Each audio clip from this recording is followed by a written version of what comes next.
আইন না জানার কারণে অনেক মানুষ অজান্তে এমন কিছু ভুল করে বসেন, যার পরিণতি হতে পারে কেবল একটি মামলায় হার নয়, বরং নিজের বিরুদ্ধেই ফৌজদারি মামলা, জরিমানা কিংবা কারাদণ্ড।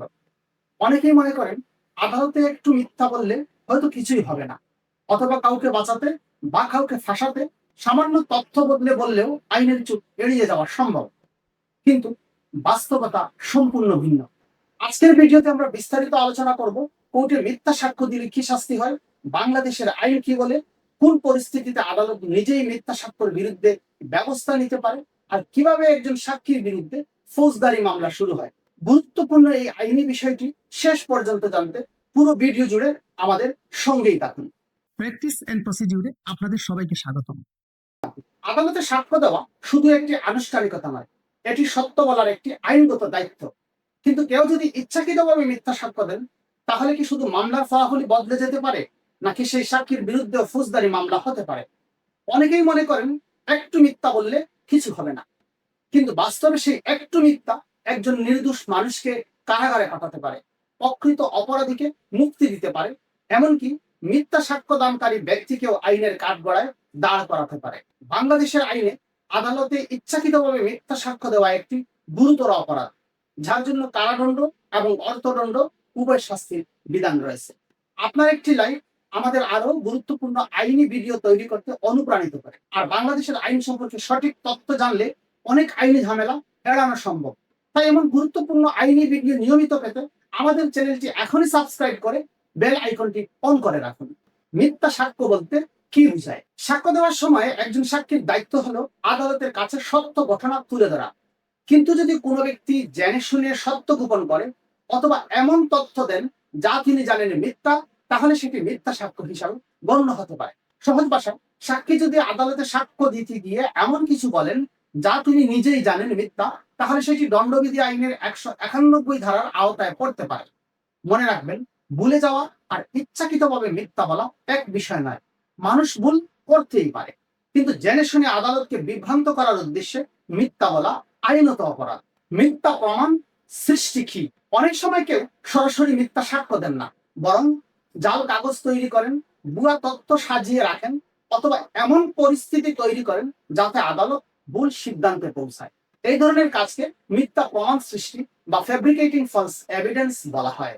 অর্থাৎ শুধু মুখে মিথ্যা বলাই নয়, মিথ্যা প্রমাণ তৈরি করাও সমান গুরুতর অপরাধ। দণ্ডবিধি আইনের 192 ধারায় মিথ্যা প্রমাণ সৃষ্টি করাকে অপরাধ হিসাবে উল্লেখ করা হয়েছে। কেন এটি গুরুতর অপরাধ? আদালতের পুরো বিচার ব্যবস্থা সত্যের উপর দাঁড়িয়ে আছে।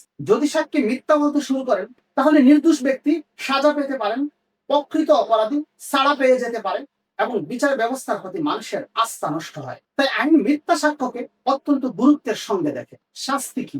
এখন সবচেয়ে গুরুত্বপূর্ণ প্রশ্ন, শাস্তি কত? দণ্ডবিধির ধারা 193 অনুযায়ী যদি কোনো ব্যক্তি বিচার কার্যধারায় ইচ্ছাকৃতভাবে মিথ্যা সাক্ষ্য দেন অথবা মিথ্যা প্রমাণ সৃষ্টি করেন, তাহলে তার শাস্তি সর্বোচ্চ 7 বছর পর্যন্ত কারাদণ্ড এবং অর্থদণ্ড হতে পারে। আর যদি একই অপরাধ বিচারিক কার্যধারার বাহিরে সৃষ্টি হয়, তাহলে সর্বোচ্চ 3 বছর পর্যন্ত কারাদণ্ড এবং অর্থদণ্ড হতে পারে। অর্থাৎ আদালতের সামনে মিথ্যা বলার শাস্তি আরো কঠোর। আদালত কি সঙ্গে সঙ্গেই শাস্তি দেন? উত্তর হচ্ছে না। শুধু কি অভিযোগ করলেই শাস্তি হয়ে যায় না। আদালত যাচাই করেন বক্তব্যটি সত্যি মিথ্যা ছিল কিনা, ব্যক্তি জানতেন এটি মিথ্যা, এবং তিনি ইচ্ছাকৃতভাবে আদালতকে বিভ্রান্ত করার চেষ্টা করেছিলেন কিনা।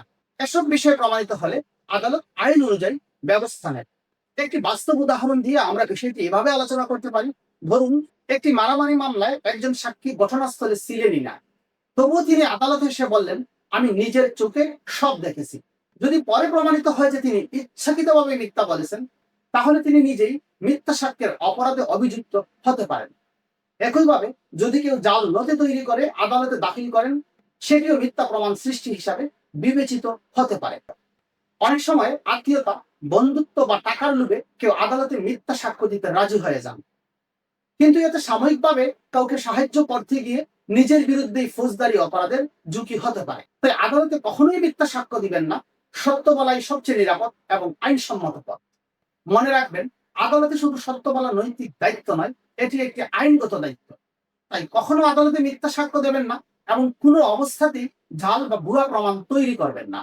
আর ইচ্ছাকৃতভাবে মিথ্যা সাক্ষ্য দিলে বাংলাদেশের আইনে কারাদণ্ড ও অর্থদণ্ড দুটোই হতে পারে। আমাদের এই ভিডিওটি ভালো লাগলে একটি লাইক দিন। আপনি যদি মনে করেন এই তথ্যটি অন্যদেরও জানা উচিত, তাহলে ভিডিওটি শেয়ার করুন। সহজ ভাষায় আইন বিষয়ক ভিডিও নিয়মিত পেতে আমাদের প্র্যাকটিস এন্ড প্রসিডিউর চ্যানেলটি সাবস্ক্রাইব করুন এবং পাশে থাকা বেল আইকনটি অন করে রাখুন। আগামী ভিডিওতে আমরা আলোচনা করব মিথ্যা মামলা করলে কি শাস্তি হয়, বাংলাদেশের আইন কি বলে, দেখার আমন্ত্রণ রইল। সেই পর্যন্ত সবাই ভালো থাকুন, নিরাপদে থাকুন। আল্লাহ হাফিজ।